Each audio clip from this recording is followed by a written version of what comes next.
Picture this, it's the 1940s. Willys Overland production for the utility vehicles is booming.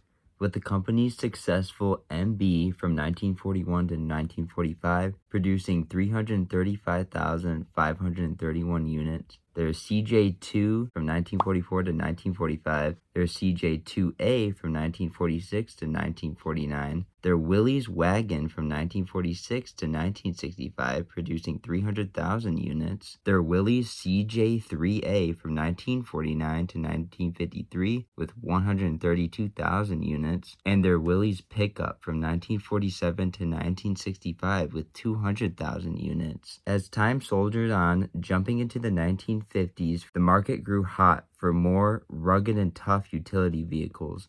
Willys Overland had a strong desire to create a new range of modern cab and body trucks. The company called in none other than Brooks Stevens, an independent designer that the company had contracted since the 1940s. With Stevens' eye for detail and creativity, he used styling cues from the full-size cab-over engine trucks for this new, futuristic-looking, space-efficient vehicle with the center grille panel made to imitate the classic 7-slot Jeep grille design. The rather unusual and non-traditional look of the forward control layout and, as others call it, the helicopter look, was a bit peculiar for mainstream buyers during the 50s. However, the company was successful in specialty markets such as tow trucks, airport service vehicles, and railroad crew trucks that could ride the rails. Several versions of the forward control Jeeps were produced for general and specialized applications, with the 1957 model year selling the most units at around 10,000. Designing the FC trucks, Willys Overland engineering was based off the Jeep CJ5, with the power coming from the Hurricane F-head and L-head 4-cylinder engines. The interesting design and layout of the truck offered a few key advantages, such as a short turning radius,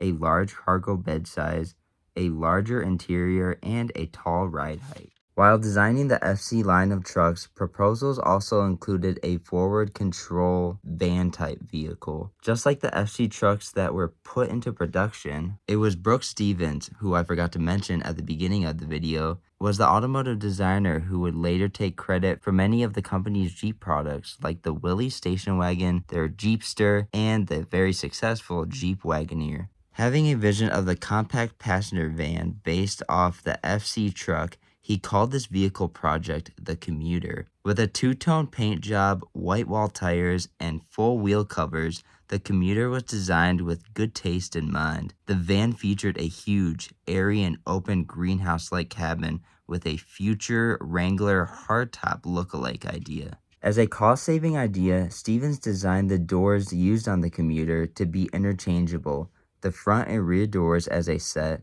and the center doors being interchangeable as well, left and right.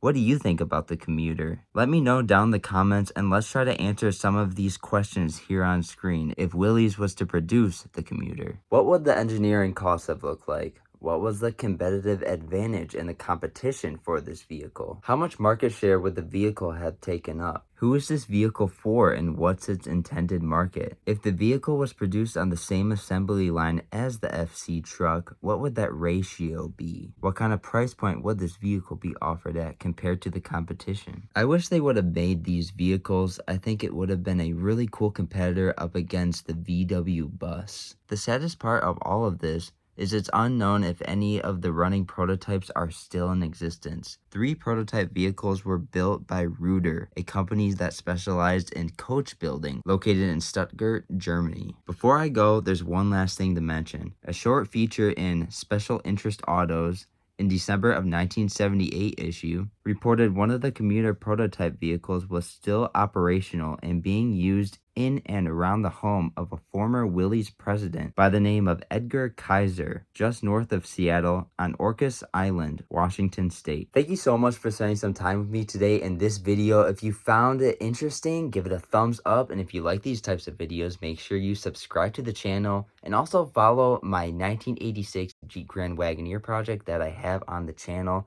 I'm really hoping to paint it this summer, so if you have any suggestions on what color I should paint it, drop a comment down below. But anyways, thank you so much for taking time out of your day to watch this video, and hopefully I'll catch you in the next one. Take care, and hopefully we'll see you next Wednesday for another Jeep upload.